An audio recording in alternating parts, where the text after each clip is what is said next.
The history of slavery spans nearly every culture, nationality and religion, and from ancient times to the present day. However, the social, economic, and legal position of slaves was vastly different in different systems of slavery in different times and places. Slavery can be traced back to the earliest records, such as the Code of Hammurabi, which refers to it as an established institution. Slavery is rare among hunter-gatherer populations, as it is developed as a system of social stratification. Slavery was known in civilizations as old as Sumer, as well as almost every other ancient civilization. The Byzantine-Ottoman Wars and the Ottoman Wars in Europe resulted in the taking of large numbers of Christian slaves. Similarly, Christians sold Muslim slaves captured in war, and also the Islamic world was engaged in slavery. Slavery became common within the British Isles during the Middle Ages.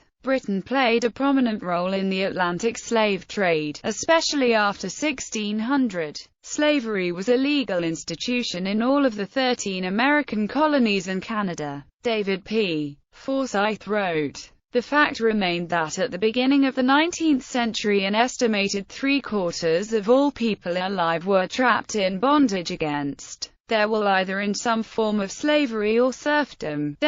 Norway was the first European country to ban the slave trade. Although slavery is no longer legal anywhere in the world, human trafficking remains an international problem, and an estimated 29.8 million persons are living in illegal slavery today. During the Second Sudanese Civil War, people were taken into slavery. In Mauritania, it is estimated that up to 600,000 men, women and children, or 20% of the population, are currently enslaved, many of them used as bonded labor. Slavery in Mauritania was criminalized in August 2007. Evidence emerged in the late 1990s of systematic slavery in cacao plantations in West Africa. See the Chocolate and Slavery article. Origins. Evidence of slavery predates written records. Slavery was known in civilizations as old as Sumer, as well as almost every other ancient civilization, including ancient Egypt, ancient China, the Akkadian Empire, Assyria, ancient India, ancient Greece, the Roman Empire, the Islamic Caliphate, and the pre-Columbian civilizations of the Americas. Such institutions were a mixture of debt slavery, punishment for crime, the enslavement of prisoners of war, child abandonment, and the birth of slave children to slaves.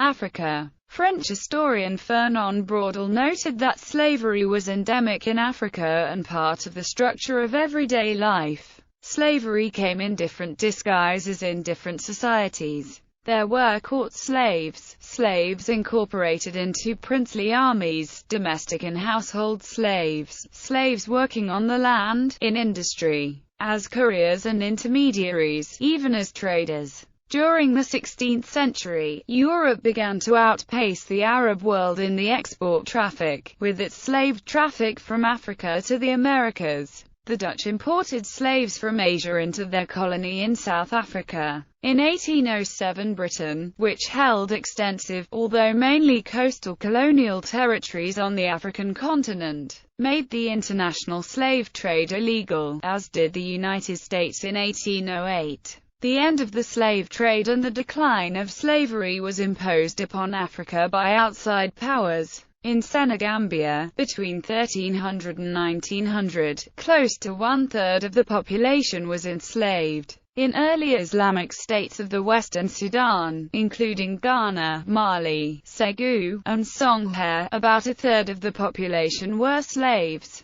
In Sierra Leone in the 19th century, about half of the population consisted of slaves. In the 19th century, at least half the population was enslaved among the Douala of the Cameroon, the Igbo and other peoples of the Lower Niger, the Congo, and the Kasanj Kingdom and Chokwe of Angola. Among the Ashanti and Yoruba, a third of the population consisted of slaves. The population of the Kanem was about a third slave. It was perhaps 40% in Bornu. Between 1750 and 1900, from 1 to 2/3 of the entire population of the Fulani Jihad states consisted of slaves. The population of the Sokoto Caliphate, formed by Hausis in northern Nigeria and Cameroon, was half slave in the 19th century. It is estimated that up to 90% of the population of Arab Swahili Zanzibar was enslaved. Roughly half the population of Madagascar was enslaved. The Anti-Slavery Society estimated that there were 2 million slaves in the early 1930s Ethiopia, out of an estimated population of between 8 and 16 million. Slavery continued in Ethiopia until the brief Second Italo-Abyssinian War in October 1935, when it was abolished by order of the Italian occupying forces. On 26 August 1942, Haile Selassie issued a proclamation outlawing slavery. When British rule was first imposed on the Sokoto Caliphate and the surrounding areas in northern Nigeria at the turn of the 20th century, approximately 2 million to 2.5 million people there were slaves.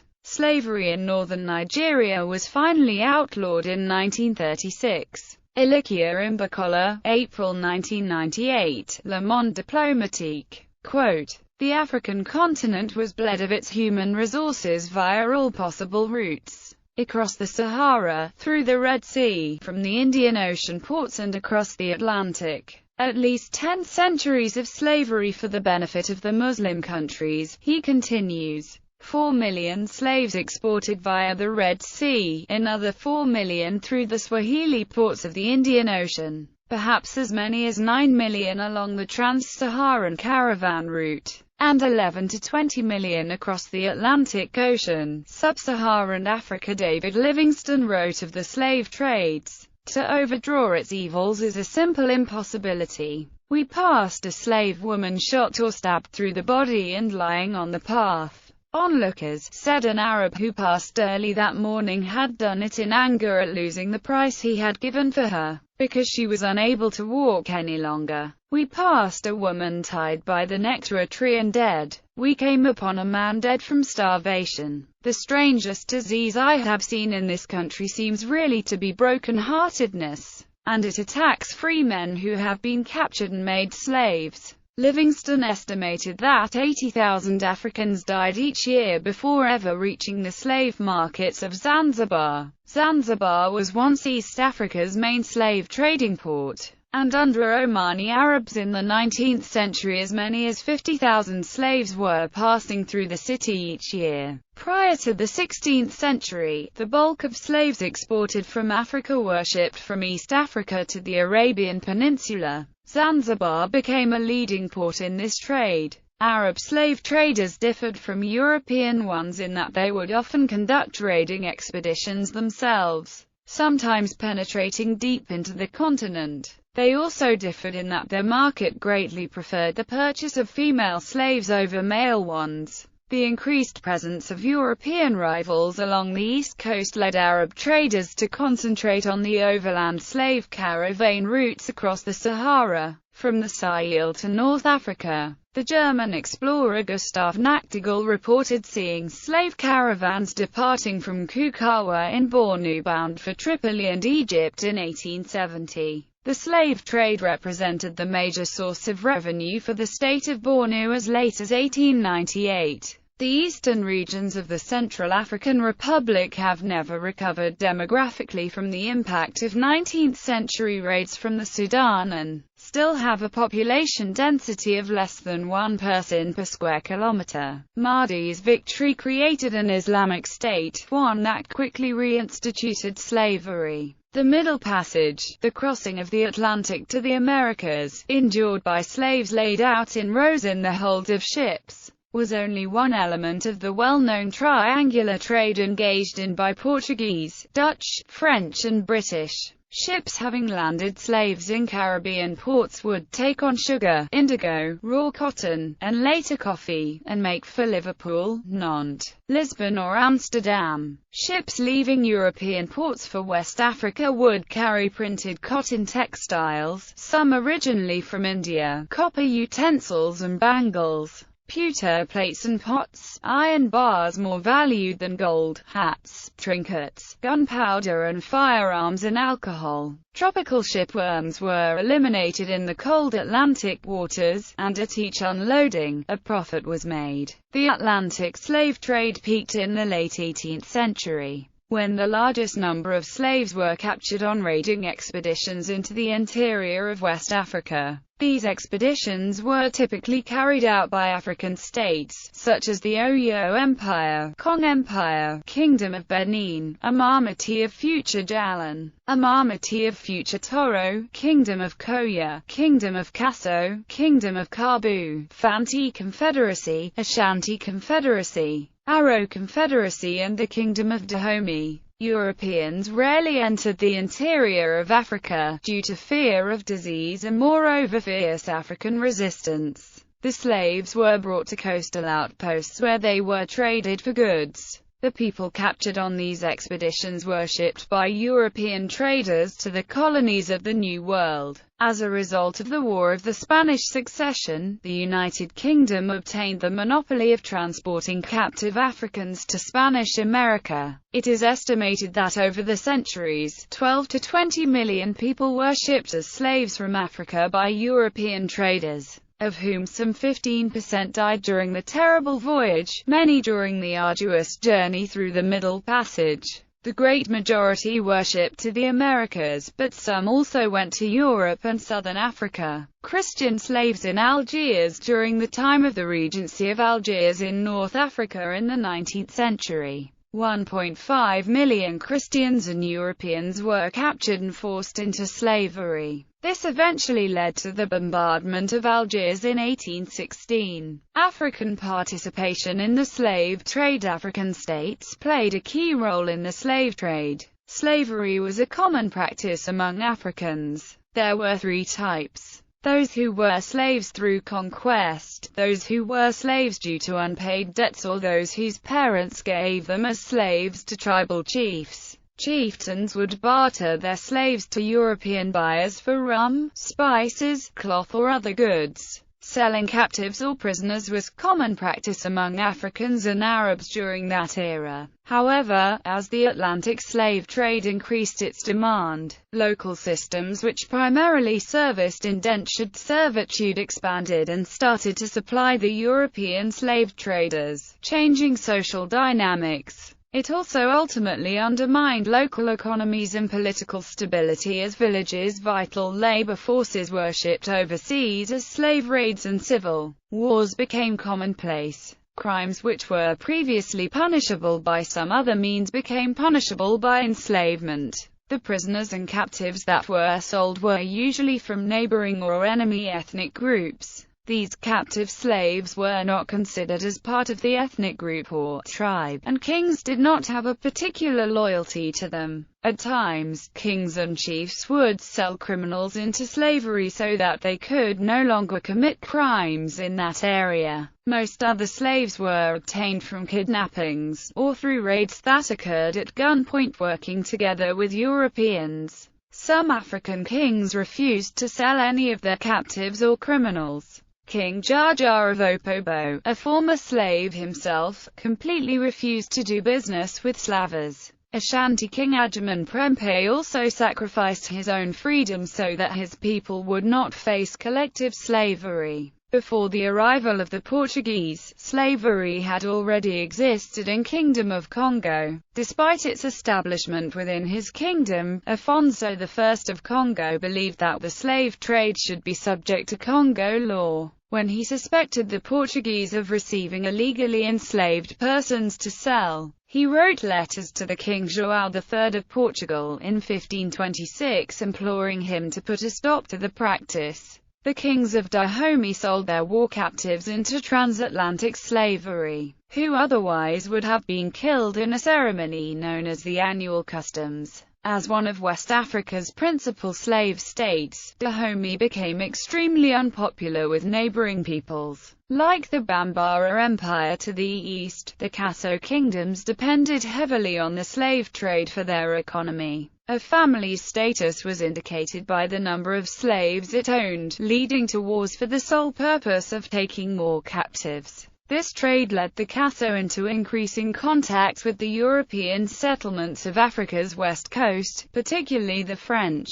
Benin grew increasingly rich during the 16th and 17th centuries on the slave trade with Europe. Slaves from enemy states of the interior were sold and carried to the Americas in Dutch and Portuguese ships. The bight of Benin's shore soon came to be known as the Slave Coast. In the 1840s, King Gezo of Dahomey said, "The slave trade is the ruling principle of my people. It is the source and the glory of their wealth." The mother lulls the child to sleep with notes of triumph over an enemy reduced to slavery. In 1807, Britain made illegal the international trade in slaves. The King of Bonny was horrified at the conclusion of the practice. "We think this trade must go on. That is the verdict of our oracle and the priests. They say that your country, however great, can never stop a trade ordained by God himself." Others believe that slavers had a vested interest in capturing rather than killing, and in keeping their captives alive, and that this, coupled with the disproportionate removal of males and the introduction of new crops from the Americas, would have limited general population decline to particular regions of Western Africa around 1760 to 1810. And in Mozambique and neighboring areas half a century later. There has also been speculation that within Africa, females were most often captured as brides, with their male protectors being bycatch, who would have been killed if there had not been an export market for them. Scottish explorer Mungo Park encountered a group of slaves when traveling through Mandinka country. They were all very inquisitive, but they viewed me at first with looks of horror, and repeatedly asked if my countrymen were cannibals.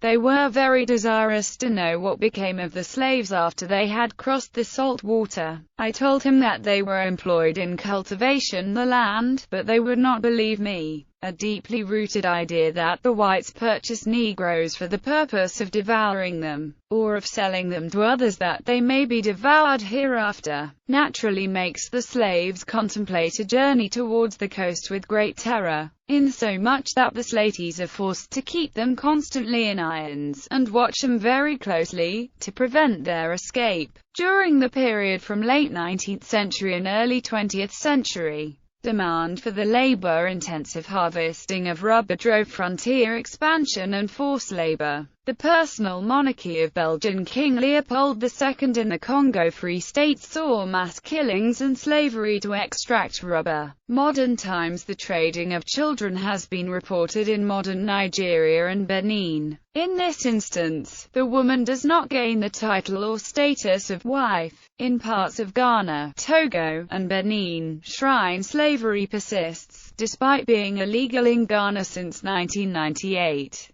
In this system of ritual servitude, sometimes called trokosi or voodoozi in Togo and Benin, young virgin girls are given as slaves to traditional shrines and are used sexually by the priests in addition to providing free labor for the shrine. During the Second Sudanese Civil War, people were taken into slavery. Estimates of abductions range from 14,000 to 200,000. Abduction of Dinka women and children was common. In Mauritania, it is estimated that up to 600,000 men, women and children, or 20% of the population, are currently enslaved, many of them used as bonded labor. Slavery in Mauritania was criminalized in August 2007. Evidence emerged in the late 1990s of systematic slavery in cacao plantations in West Africa. See the Chocolate and Slavery article.